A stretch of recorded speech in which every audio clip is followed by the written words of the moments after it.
I've met countless people who looked me straight in the eye and said, money's not a problem. I can afford the rent.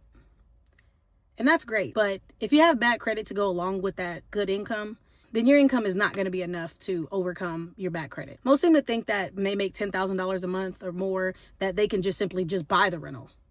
Like, credit doesn't matter. History doesn't matter. Their past landlord, anything like that doesn't matter. And the simple fact of the matter is it does. It matters a lot, because your history on how you spend that money and where that money goes every month, that matters much more than the amount that you bring in. What's the point of having $10,000 a month when you pay no bills with it? All your creditors are left in the dust. That doesn't make a landlord feel confident or good. As a landlord, I'd much rather take the lower income person who has decent credit over someone who has a lot of money but has bad credit. That lets me know that you're not fixing your credit. You're not worried about what that says about you or your history or anything. You take out debt and you don't pay it back. And that's not a good position to be in. And that's certainly not what we're looking for in a tenant. I know this sounds a bit harsh, but the fact of the matter is, as a landlord, we have to protect our investment. And when someone has not so good credit and they're not working on fixing it, then it lets us know that you just don't care about consequences. And that's the worst position any landlord can be in, is having a tenant in their unit that doesn't care about consequences. As a landlord, I'm not looking for perfection. I understand that things happen: divorces, bankruptcies, failed businesses, job loss, all types of things happen that are legitimate excuses on why somebody would have bad credit.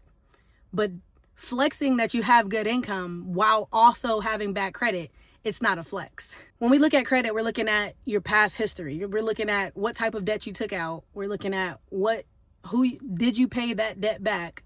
If things went into collection, is it just sitting there in collection? Have you tried to pay those things off? Are there charge-offs? We're looking at your habits. We're looking at what type of things you would prioritize when it comes to paying debts. I understand, most landlords understand, that having bad credit doesn't equate to being a bad person, but it does let us know your choices, your decisions when it comes to your financial responsibility. We have our stresses too. We worry about late rent, repairs, emergency, tenants losing their jobs, all types of things. If you think about it, banks do this exact same thing. There's people who have hundreds of thousands of dollars of income per year and they still get denied for credit, because income answers, can you afford to pay this debt? Credit answers, will you pay this debt?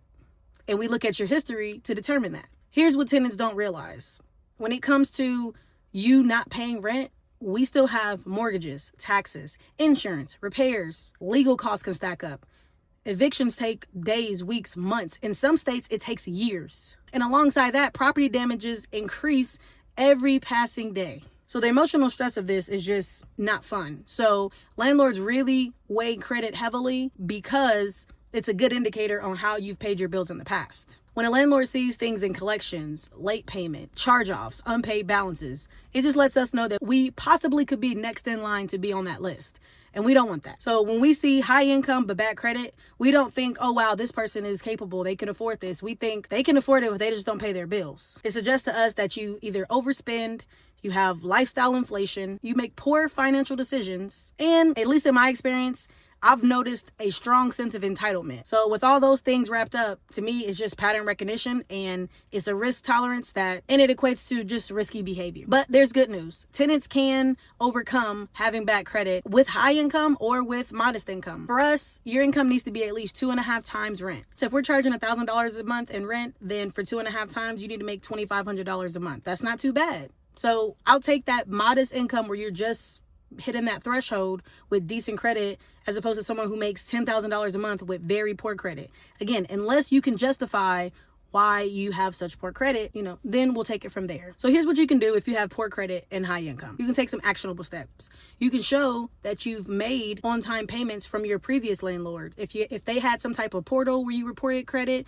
maybe you can ask them for that payment history. If you can show on your bank statements that you've made payments for your rent on or by the first for 12 months, things like that show the landlord that you have always prioritized rent. You can also send over a landlord reference. If you have a good relationship with your current landlord, send that reference over. Next thing you can do is explain your credit. Don't hide it. Before applying, speak with your landlord and explain the situation. Explain what changed and what you're doing to fix it, and always take accountability. Reassure the landlord that you made your mistakes and you're trying to fix those mistakes. A calm, honest explanation beats using excuses every time. You can also do things like show active credit repair, like if you've enrolled into one of those counseling programs or anything of that nature. You can show that you've recently paid off some accounts that were maybe in collections or past due. You can show if you set up payment plans with certain creditors, show that you've, been working on that. If there's any disputes on your credit where something was reported wrong, show that you have an open dispute. Anything to let the landlord know that you're working on the problem and you're looking to fix it. Also, there's things that you can do to reduce the landlord's risk. That way you look more favorable as a tenant, such as a higher deposit. Now, this might not be legal in all states. There may be caps on how much of a security deposit the landlord can charge. But if you don't live in a state like that, then offer to pay more of a security deposit. You can also offer something like an auto pay. If they have some type of portal or online digital system to pay, offer to do auto pay. One tool that we've used in the past is an additional security deposit. So basically what it is if a tenant has poor credit, we would charge them an additional $1,000 security deposit that is fully refundable as long as they pay their rent payments on time for 12 months straight.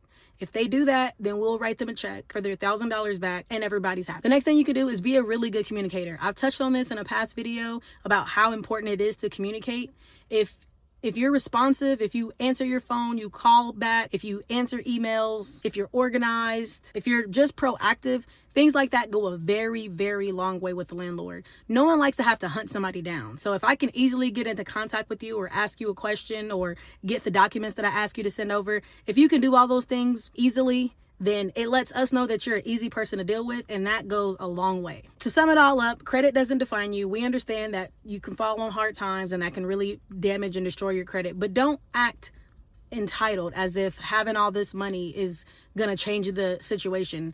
If you have bad credit, work on fixing that and rebuilding that trust, because bad credit lowers trust and good credit raises trust. So if you guys have any questions at all, please let me know in the comment section below. If you're new to the landlord game and you have questions about that, I'm here to answer any questions I can answer for you. If you're a tenant and you're looking to rent a place, or you just have questions about a situation with you and your landlord, I'm not a lawyer, so of course I can't answer any type of legal questions, but I can try to help steer you in the right direction. If you have questions along those lines, comment below in this comment section, and don't forget to like this video if you liked it. If you found any value here, then like this video and also subscribe.